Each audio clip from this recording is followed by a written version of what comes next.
Okay, so thank you all for joining me here today. We had 4 questions submitted, and for certain, we'll get to 2 of them. I may stop after the second question and open the floor up. Keep yourself muted for right now to just eliminate the background noise, but the questions in front of us are so big, I thought it might be appropriate to get further questions on the same topic or a reaction. You know, it's very simple. I spent, it seems like half of my month writing my newsletter and the other half preparing for this talk. So it's basically my professional life. I mean, I see clients and that's why I'm here and I love it. But this is something that is taking up the time that probably would ordinarily be going to writing on my book or articles. Anyhow, the 4 questions that were submitted. The first question was, there's an eclipse on August 21st, 2021, which is a mistake. There isn't an eclipse. It's a full moon on the 22nd. I'll talk about that because it's really appropriate to everything else that we're talking about. The second question was one that sent me down the rabbit hole. I mean, since the question came in, I spent 90% of my waking hours studying the history and the astrology behind this. This was from Lori Rosenthal, and I'll read it to you. There seems to be a correlation between voting rights legislation in America and major aspects between Uranus and Pluto. See attachment. It looks to me that the next major aspect won't be until 2025 when Uranus trines Pluto. 2025 seems like a long way off to pass voting rights legislation. I would appreciate any insights you might have on this subject.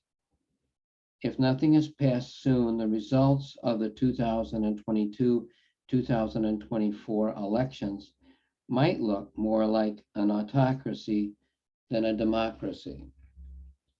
Well, this is such a big question, both in terms of astrology, but also in terms of the history of the world and what we're going through.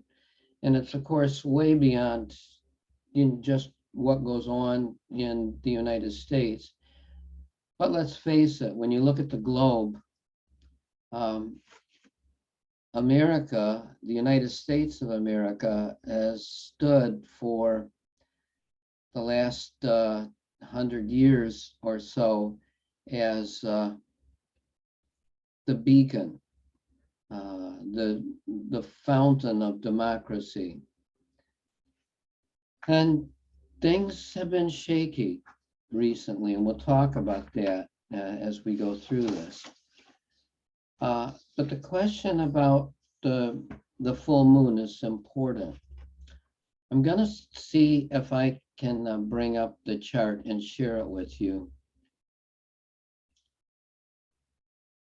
I have to figure out how to get there. Huh. I thought I had this all figured out, and maybe I don't. Oh, okay. Let me just say that at the beginning of Leo, we had the last full moon. And on the 22nd, we have another full moon on the 29th degree. So that's rare, but it's possible to have 2 full moons in the same sign. Leo is the sign of the stage, and it's the place where we act out. It's the place where we find self-expression. The moon in Aquarius is the audience. It's the place where we observe. When the sun and the moon oppose each other, it's always a moment of culmination, bringing something to completion. So two full moons in the same sign uh, indicates that we're going back and bringing up something that we haven't completed and completing it. Well, what's this about in Leo? We have uh, cardinal, fixed, mutable in every season. The cardinal signs start the season, the fixed signs put it in place. They are the substance of it. And then the mutable signs are where we adjust, getting ready for the next season. What does that mean in our individual life? It means that we are going at the fixed signs. There's a time of emotional crisis with fixed full moons. We've come to this tension point, and it's forcing some change. Now, I talked about the full moon in the newsletter, both in July and then for this one in August. But what makes this one interesting is that we have the full moon conjunct Jupiter. Well, Jupiter is the planet of abundance. And in Aquarius, it's like everybody's fine, everybody's good. So it's a time of great optimism, but that full moon happens in opposition to the sun. So there's this dynamic tension working out of what do we get rid of? What do we sacrifice in order to go on and experience the abundance in our life unfolding over the next month? And then after the September period, at the end of September, we have the equinox, and when we go into the fall season, which the chart for that period tells the history of all what's going on over it and up until almost Christmas. So, if you go all the way back to December of last year, we had the Jupiter-Saturn conjunction at 0 Aquarius, which was very optimistic, forward-looking. Well, we went through in the United States here, we went through all this trauma over, having to get rid of a mentally ill president who represents, the dark side of human consciousness, everything that we verbally find despicable, lying, cheating, philandering, all of the stuff that, not just the 10 Commandments, but, every religion and every moral code says is wrong. So having somebody that perfectly emanated that being kicked out of office, kicked out meaning he didn't go gracefully. He didn't stand and, like hold the keys for the president coming in like was done for him. And, so we end up in this kind of contra pattern of, good things are happening, but they're happening slowly and with great tension. Now, that's of course been present this whole year, this whole 8-9 months. But now we've come to a certain point, and the question was asked, what about voting rights? Well, I've studied mundane astrology, meaning the astrology of nations, the astrology of what goes on in the whole planet all the time. It's what I have to do to write my newsletter. And I got to thank Lori because she pointed out something that I hadn't actually recognized, that the Uranus Jupiter aspect pattern has a role to play in the way that voting rights have worked out in the United States. Well, you know, the country is obviously going through a crisis. I was spending a little time with my daughter Katie this morning, and she was reading to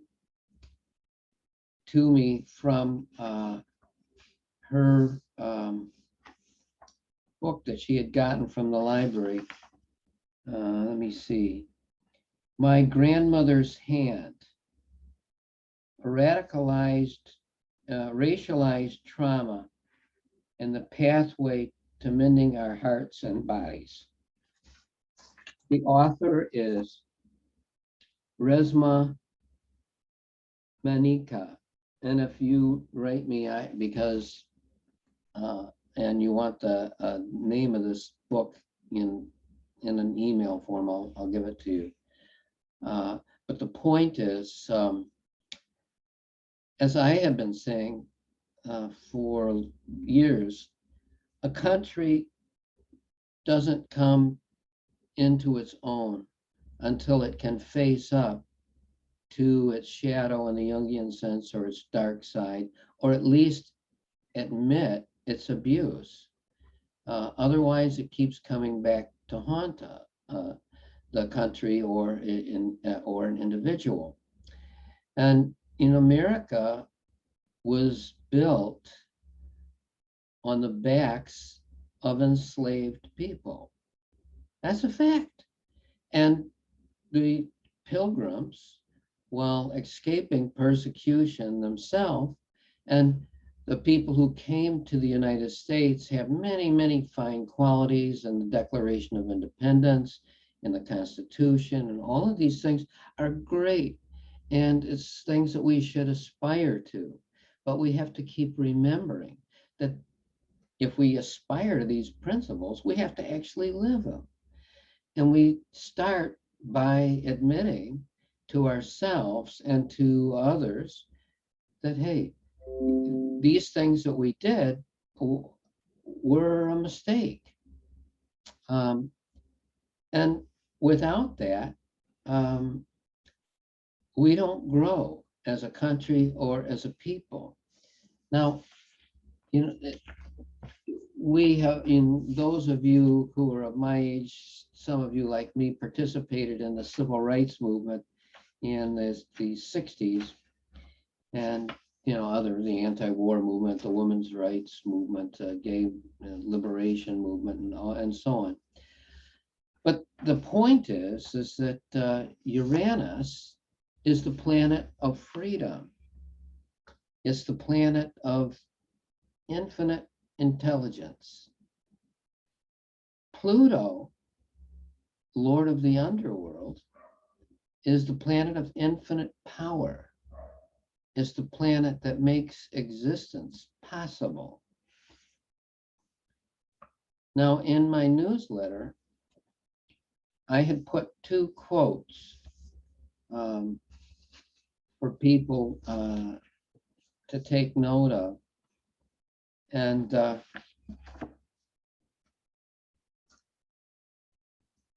first quote was a quote from Robespierre, and I'm paraphrasing because I can't put my fingers on it right in front of me here.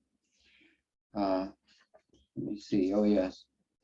The secret of freedom lies in educating people, whereas the secret of tyranny is in keeping them ignorant.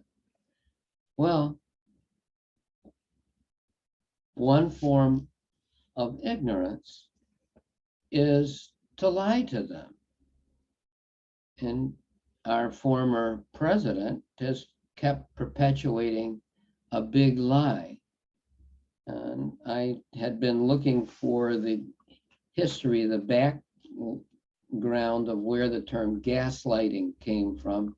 And Katie told me today that it was from a play in the 30s called Gaslight, where a man is trying to convince everybody and his wife that she's crazy.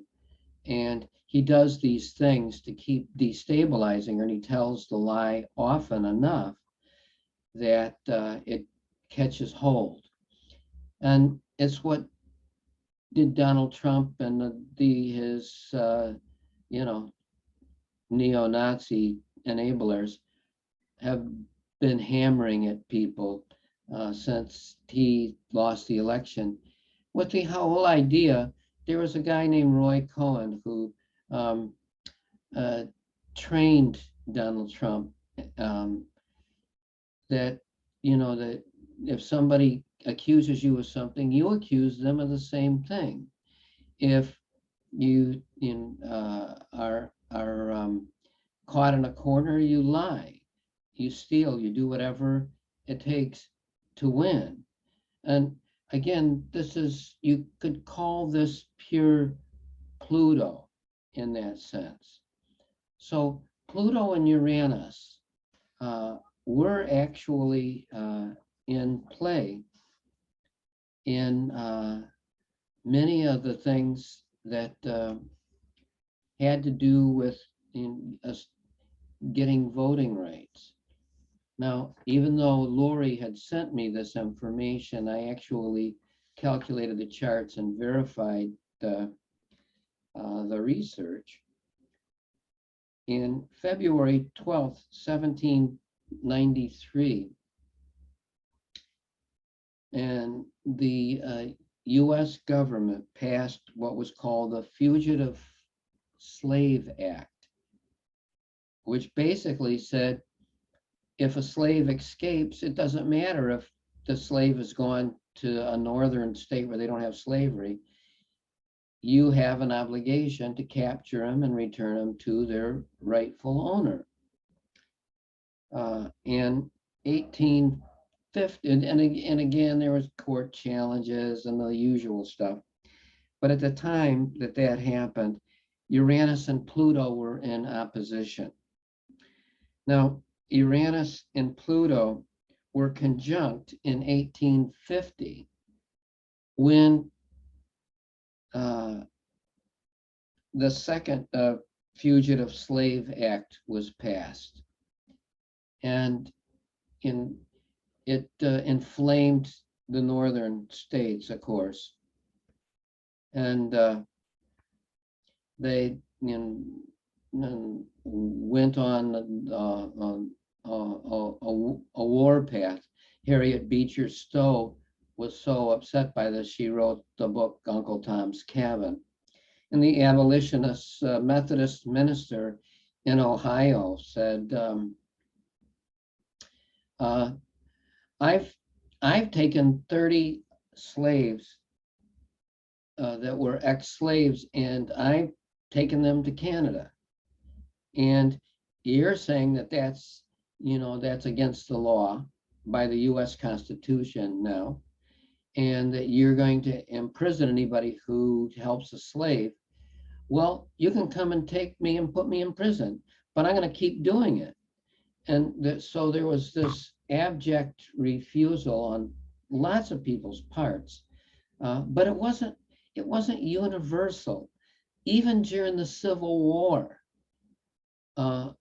there were some generals in the Northern Army that would return runaway slaves to their former slave owners. I mean, it isn't a straight climb up the mountain. You know, this whole thing is seemingly that, you know, we go from good to better to best. Doesn't work that way in the world. It works in mathematics maybe, but not in terms of people's behavior. So in September 22nd, 1862, Abraham Lincoln signed the Emancipation Proclamation, saying that, you know, slavery is illegal. You know, if you're a slave, you're free. But that was followed in 1865 by the 13th Amendment, which basically freed made it part of the Constitution that slaves were free. And then there was a Civil Rights Act of 1866, as leading to, in 1868, the 14th Amendment, which protected the citizenry of colored people, ex-slaves. This was important because they were being, even though they technically had become free, they were being victimized by the Ku Klux Klan, and they weren't allowed to vote, but they were given all the rights and privileges that should have gone with the 13th Amendment to make them citizens. The 15th Amendment, though, was the pinnacle, because the 15th Amendment outlawed discrimination in voting. And this is very important to where we are as a country today, because the period from 1870 to 1876, that 6-year period, was the flowering of the what we call Reconstruction in the South. Now, what happened, and when this amendment was passed, Jupiter and Pluto were sextile Uranus. Jupiter and Pluto, great optimism, promoting, goodness and welfare, expansion, all of that. And Uranus, the concept of freedom. So we're on to something here, right? Okay. Well, what happened in 1876? There was an incredibly close election, and I had to do a lot of reading to crack the code on this. Rutherford B. Hayes was the Republican presidential candidate who narrowly won the election. Some say it was actually stolen or a backroom deal, but he won by one electoral college vote, 185 to 184. Well, he was in, but he didn't control Congress. The Democrats had the majority in Congress, and were not going to fund the Reconstruction. The troops that the North had in the South to secure that Black people had the rights that were promised to them as now citizens of the United States, which they had since the end of the Civil War, basically through the passing of the 13th, 14th, 15th Amendment. So what happened in 1876? All of the Northern troops that were basically occupying Southern states, protecting the African people that lived there, were taken out. And immediately, because what happened in that was, it said that states could manage their own laws, their own regulations. So they put in, all of the Southern states put into place requirements. You had to pay a tax to be able to vote. You had to own land. And, oh, by the way, you had to pass a literacy test. But if your grandfather wasn't able to read or write and didn't have any money and didn't own any land, and he voted, you could vote. Well, I mean, you don't have to be a genius to figure out that meant no Black person could vote, but anybody could vote if they were white. Again, it's the nature of the mind to look through the rules and see how you can get what's actually in your heart to act out in the world. So what happened after that? Well, we go through this long, dry spell in the country where, from from the 15th Amendment basically got declawed, so to speak. The difficulties with it became um, apparent as state after state in the South, particularly at the time, uh, chose their own way of doing things. Now, this is really important today because we have the same kind of thing going on in the United States through the concept of gerrymandering. Now, if you have 100 people in a room and you're going to split the room up into voting blocks, and you have 10 people in the room that are going to support your bill, your emphasis, your philosophy on life, and you have 90 people who won't, all you have to do is to make it so you divide the room up. So all of the 90 people who won't support you are in one voting block. And the other 10 people all have their own independent vote. That's gerrymandering.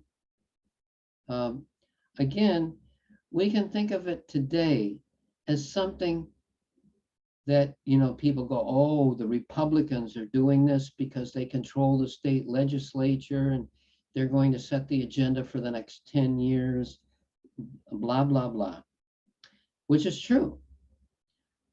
But you got to understand, we all have to come to the realization this is not a matter of the rules.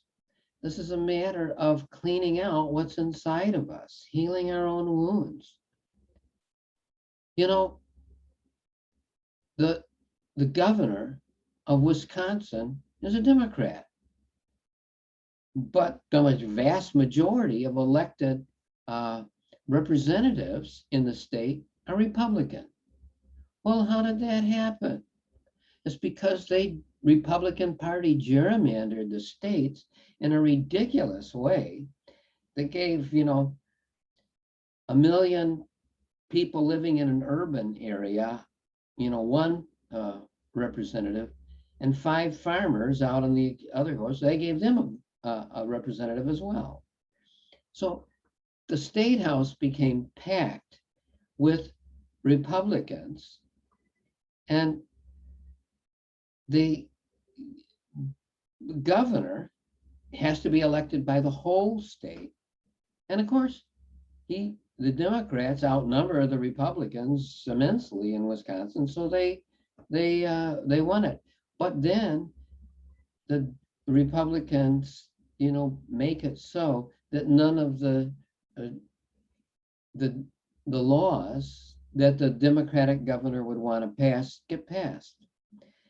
Again, it's easy to see this as Republicans bad, Democrats good, but it's important to note that for decades, the Democrats controlled the state, and they could have put in place anti-gerrymandering laws, but they saw it to their benefit to be able to do the gerrymandering. Do you understand where I'm going with this? The enemy is self-interest. Unless each of us decides when we enter the public arena that we're going to put the interest of the good of the whole ahead of our own self-interest, we're doomed. We'll always find a way of cheating the system. Now, on the other side of the coin, famously during the civil rights movement, when the Voting Rights Act, there was another Civil Rights Act that was passed in 1875 that and is noteworthy. But again, it had no teeth. And we're going to talk in a few minutes about the Voting Rights Act in 1965, because it's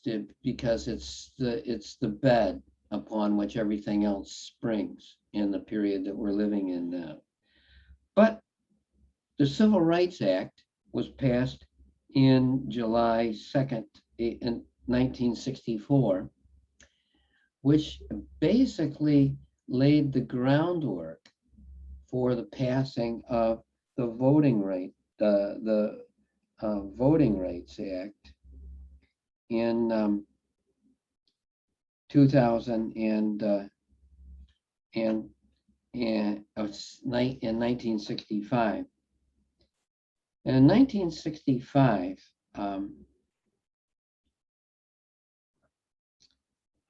the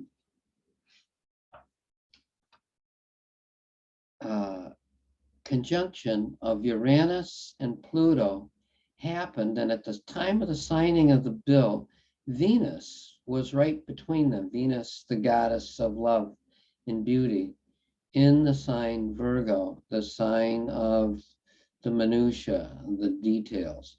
And in opposition to that was Saturn in Pisces. Again, Pisces is the collective, Saturn is the lord of karma. I've written about this extensively in other places because there were so many inventions, so many leaps in consciousness that happened out of that. They had the war in Vietnam, the Cultural Revolution in China, the students taking over the government in France. It was a wild, crazy time. But it was the push forward, and the Voting Rights Act codified that it was not possible to gerrymander districts to disenfranchise one group of people based on the color of their skin, their ethnicity, their gender, the whole gambit. It was actually very good. It was a very good law and was renewed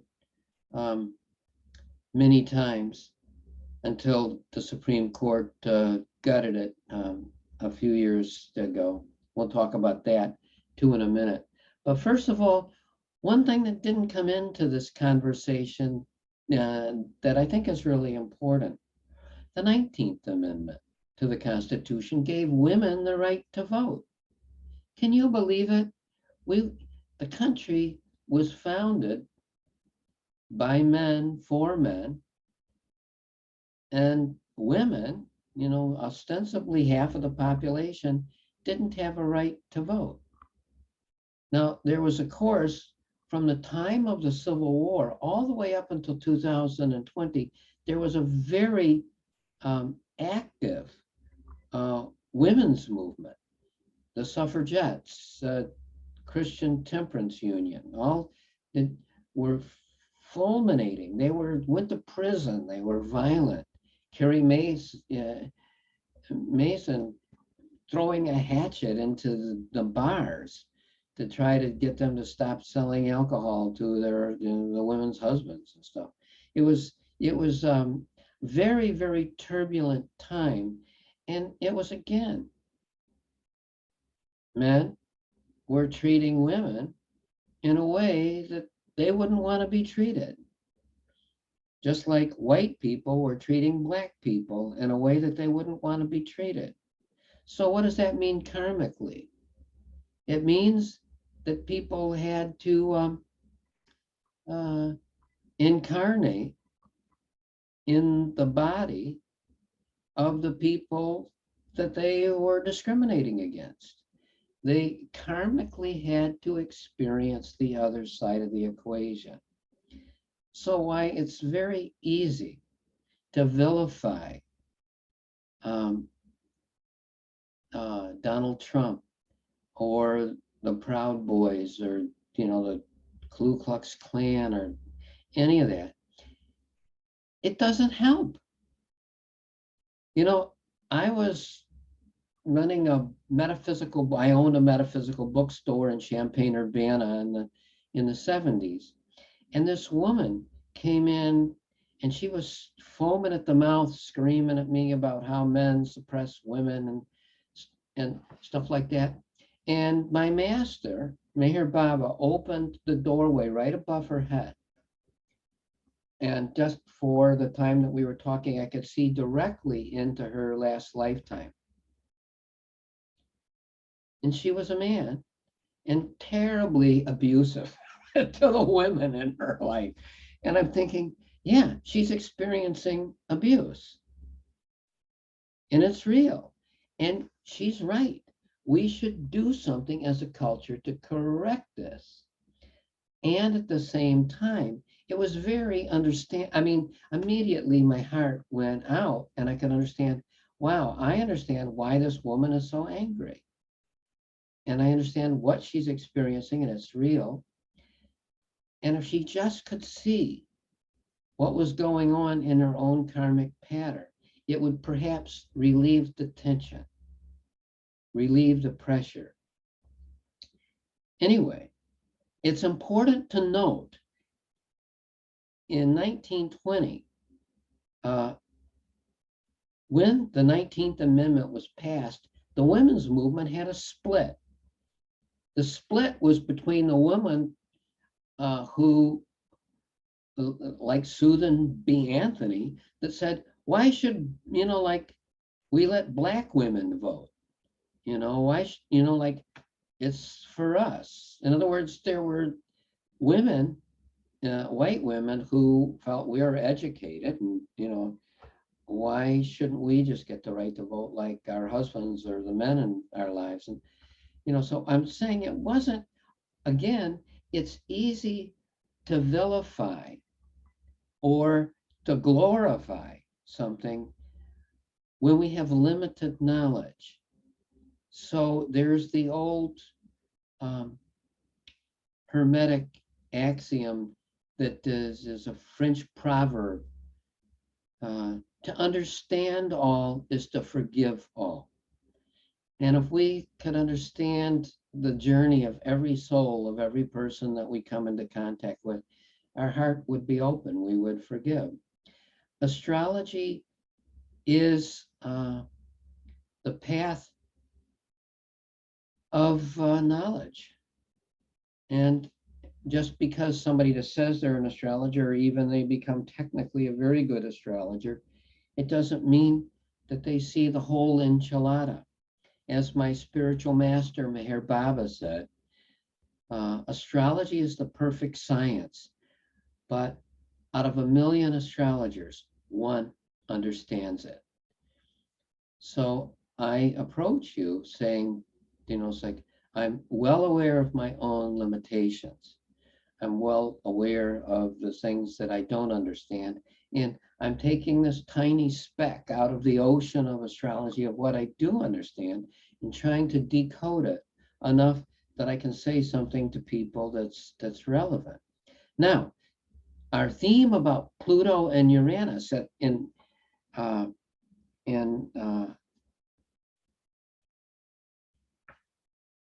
passing of the 19th Amendment in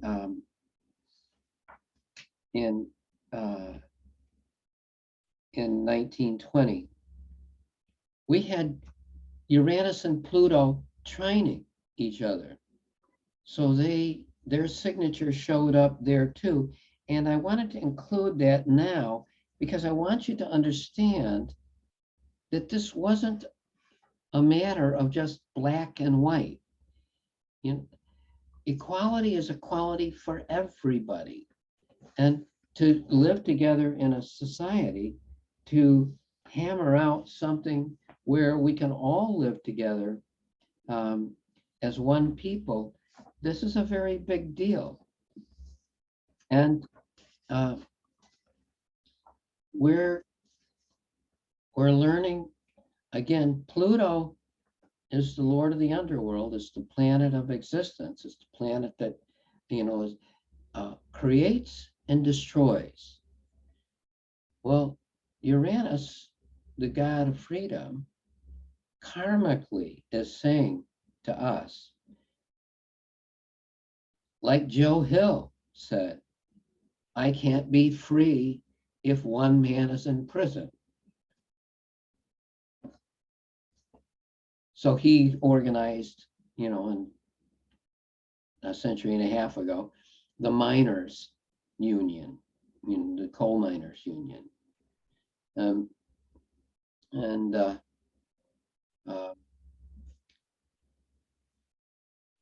he was saying words that you could think of as sort of the vow that a bodhisattva takes. I'm not going to be liberated unless everybody's liberated. And in one vaster karmic sense, it's true. As long as you have somebody chained up inside of you, you're not going to be free. You have to be able to liberate all of what lives inside of you. And it happens one step at a time. So, what about this Uranus Pluto conjunction in 1965? We could spend an hour or two just talking about that, but let me just stay on topic for the voting rights thing. You could be thinking, well, how about the next time? Well, the whole century of from 2000 to 2021, there won't be another conjunction. Because of Pluto's very eccentric orbit, the Pluto-Uranus conjunction can happen close together or very far apart. And we're going into a cycle where they're very far apart. So everything that we're talking about over this next century, in terms of freedom for everybody, comes out of that one time in 1965, 66, 67, 68. And we could break it down into piecemeal, but they stayed in, area of conjunction for each other for a number of years there. And things did tumble out of it. Well, so the question is, what about the time period in between 2012 and 2015? Well, that was a time when we had the square between Uranus and Pluto. Well, this was important, really important. A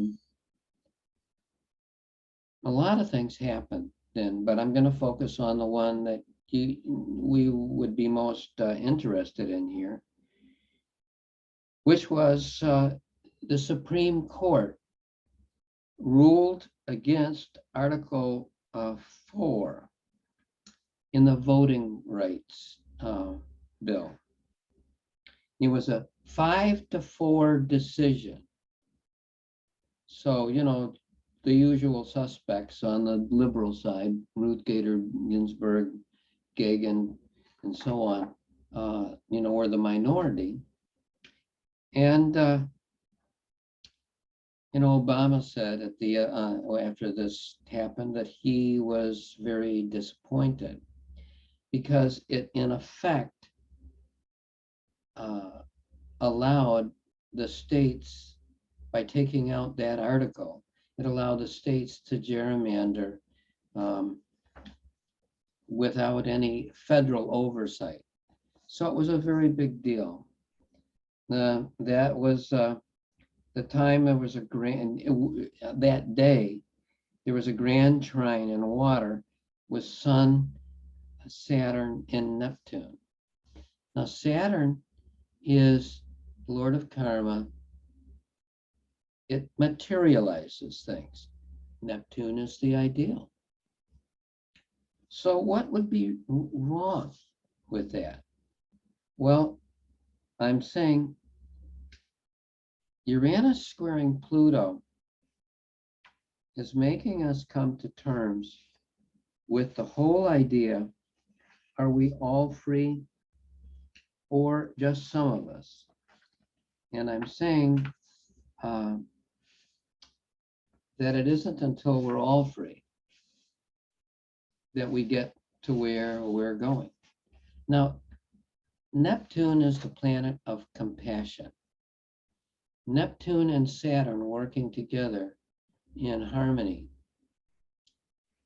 is it gives, as one of my early astrologer teachers says, when you see it in an individual's chart, it gives a great inward gentleness, a desire to manifest something of beauty, something of good, even if the person ostensibly is like a boxer by profession. It's interesting, during the Indian independence movement, which my master, Meher Baba, said, never in the history of the human race had so many people sacrificed so selflessly for a political cause. Well, all of the political leaders of the Congress Party had an aspect between Neptune and Saturn. So why is this important to us now? Well, at the time that the Supreme Court ruled under the square of Pluto to Neptune against Article 4 of the Civil Rights law,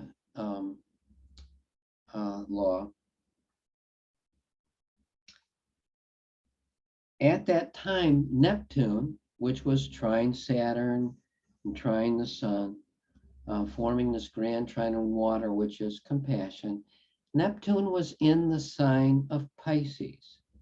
Well, what was the last time Neptune was in? Neptune's the planet of culture. Neptune was last in the sign of Pisces at the time of the Fugitive Slave Act in 1850. Well, why is that important? It was because of that law. It polarized all of the people in the North that were lukewarm over slavery to become anti-slavery.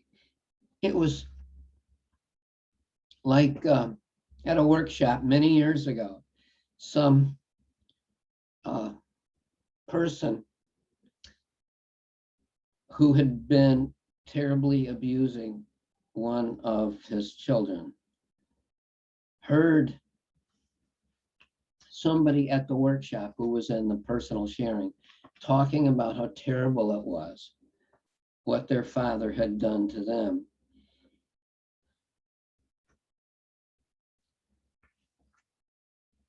The guy completely disassembled because for the first time in his life, he realized what he was doing. And just like the fugitive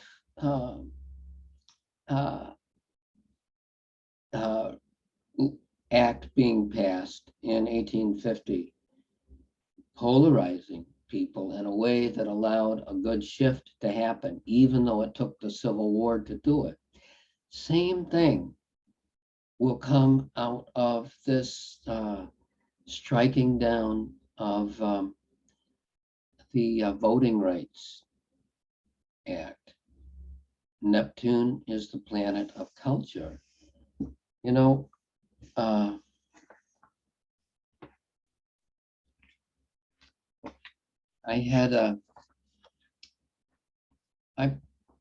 sometimes don't hear a lot from people when I put out my newsletter. Somebody who had never written me, I didn't even know that they took my newsletter, sent me an email saying, you know, where did you get that quote in your newsletter? I had two, the one Robespierre I read to you, The other one, she said, I took it to my church and I read it in a church service. And it's like, I thought, well, okay, this helps. And so I gave her the references where it came from, but I'm going to read it to you, even though you have it in my newsletter. True culture is the result of spiritual values assimilated into life. Therefore, you must keep before you the ideal of the spiritual culture which, once developed, imparts life and beauty into all undertakings, educational, technical, industrial, social, moral, and political, and pierces through their differences to produce unity. The result in the development, this results in the development of the highest character in the life of a nation or individual. You know, where in the United States, they did a survey, and the people who were the largest segment of the population was most fearful of and anti-Muslim, were populations where no Muslims lived, where they didn't know anybody that was a Muslim. And it is like that. It's like to know people is to become tolerant of them, to accept them, not to demand that they be like you. We all are in this pattern of growth right now. And although it can look gloomy as we speak today, you know, the Taliban have just taken over Afghanistan. And the people in Russia live in a dictatorship. People in China live in a dictatorship. People in India, even though it's a democracy, they're moving closer and closer to becoming a Hindu state, like Iran has become an Islamic state, where, you know, the law of the religion becomes the law of the land. It's terrible. So yes, we have a lot to accomplish as a nation, and we can't accomplish it as a nation unless we accomplish it within ourselves as people. The laws have a role to play. As the senator during the civil rights movement says to Dr. Martin Luther King, you can't legislate morality. Dr. King says to him, yes, but you can legislate behavior. And that's what we're talking about here. How do we get the behavior to be codified in such a way that we have laws that reflect the good that's in us, not the bad, that reflects the love, not the fear. Anyway, you know, it's like the topic is big. I've just cherry picked out of the huge array of stuff here to try to give latitude to answer Lori's question. You know, 2025 seems like a long ways away. Well, it is, but there's a lot to be accomplished right now. Anyway, you can unmute yourself if you have anything that you want to ask or offer up. Please feel free. Well, I'd like to offer up something, Bob. Most of what you said, can you hear? Yeah, who is this? Jack Burke. Oh, okay, Jack. Yeah. But came down. Unplugged. What are you talking about? All right. Okay, Jack, I'm here. You screwed it up. If you have something you want to say, please go ahead. That's fine. If you Yeah. have Okay. As long as you can hear me. I can hear you fine. Yeah. Well, I've done a tremendous amount of reading in the history of America, and the one thing that we as uh, Caucasian people, okay, in a sense, Uh-huh. have a Caucasian mindset that was transferred from the residue of the Holy Roman Empire amongst all of the Eastern European countries and the Western European countries.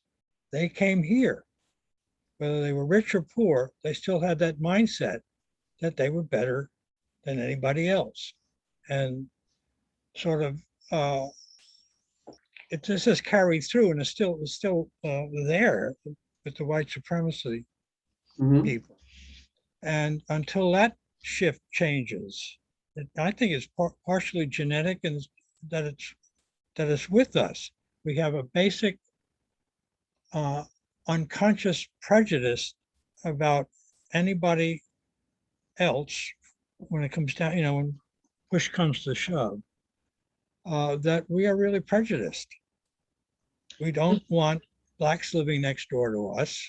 Well, look at, Yeah, I have people of every, like color and stripe living in my complex here, and it yeah, doesn't bother me at all.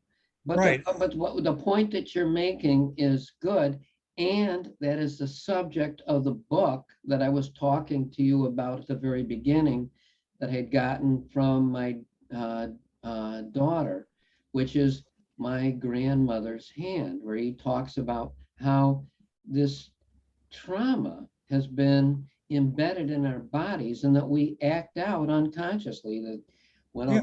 when a policeman stops a black person, it isn't because he is consciously racist, but when he sees a black person, he assumes that there's going to be trouble. Hmm. It- I mean, it's yes, and it's to clean out that aspect of our unconscious is something that each one of us has to do individually. Yep.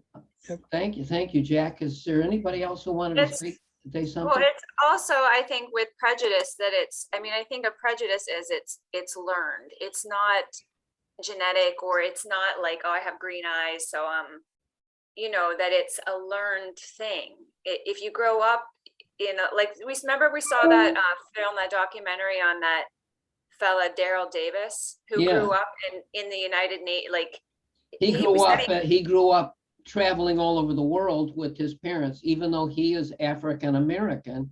His father was an ambassador. That's a, a, a documentary that he did on Netflix called um, uh, Uncommon Courtesy. Daryl Davis, he's a musician. It's totally worth seeing. It's uh, very powerful because he went to the head of different clans, the Ku Klux Klan, and he got to talk to people and develop friendships with them, and their life changed. Anyway, I think it was, thank you, Katie. Thank you for offering that up. Anybody else have anything that they want to say? I Sally, go do. ahead. Oh, Who are you saying? go ahead. Now I can hear you. Me? Okay. It seems to me that like a couple of months ago, I asked about what was going on with racism. And I recall you saying something like in 5 years, we would have figured it out or something, which seemed awfully short. We're in a time when things are happening it may be accursedly slow when you're having a discussion with somebody that they seem like they're living on another planet. But the world is changing very rapidly. It's easy to move your physical body uh, in, from one city to another, but it's different. It takes a longer time to change your mindset. And, like healing the wounds here, it's happening faster. I mean, I can't even begin to tell you. I went to an almost all black college and I had a black girlfriend. And I can't begin to tell you the what a tough world it was at the time, by comparison to what it is today. In anywhere, I mean, even in the deep South. Uh, but so yes, things will things will change at what seems like lightning speed, but it's been a long time coming. We're in the midst of a change of consciousness on the whole planet right now. Anybody else have anything else that they wanted to offer up?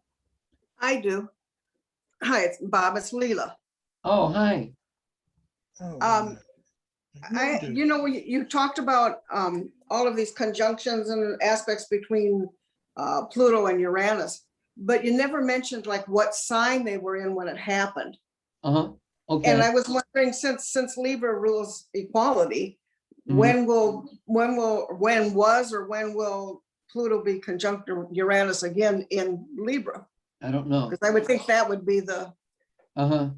Yeah. the So, the next conjunction, I forget.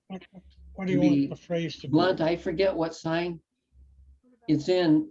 It's in 2146 or something like that. So it's more than 100 years in the future, and I don't know. I can't calculate it in my head easily right now. Sorry about that. But I can send you the information. There's a book that I've been reading, as I mentioned in my newsletter. I had to set it aside while I was doing Kathleen Burke's book, Yesteryears, which is an old astrology buddy of mine. But Chris McCrae wrote this book called Great Conjunctions, Shifting Times. It's available now, it's out. And it has all of a lot of the technical stuff that you're asking about. It's a brand new book. Neil Mickelson wrote a book of planetary tables back in the 80s. And that has that information in it too. But with computers, of course, if you know what you're looking for, you can go and Google it. yeah. I'm sorry, we can, in a private conversation or by email, I can get that to you though, Leela. Anybody It's okay. else? And what's your feeling about Afghanistan these days? How does that fit into how we act or reacted to what's happening?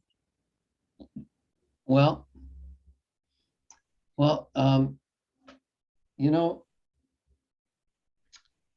my master, Meher Baba, please, I've heard this, but I've never seen it in print. And Baba said, that the Prophet Muhammad was an incarnation of God as the avatar. But I heard, and that's in print, that's widely known, but I heard through the grapevine, so to speak, that Baba called Islam a failed religion. Yeah, I haven't seen it in print anywhere. I have. Oh, you have? Hey, Yeah. Jack, Way back. could you send that to me? I'd I'd have to- appreciate it. Okay, I'll try my best to remember exactly where I. Yeah, I know. I go through the same thing. I do know that he did say, and I have this, where he said he would have to cut off the head of Islam, meaning that but that I'm friends with a lot of followers of Islam people, in the United States and in India, but and not every Muslim is a terrorist, just like not every Christian is a member of the KKK. But we do have obviously Iran and now Afghanistan and a number of other places where you have these very militant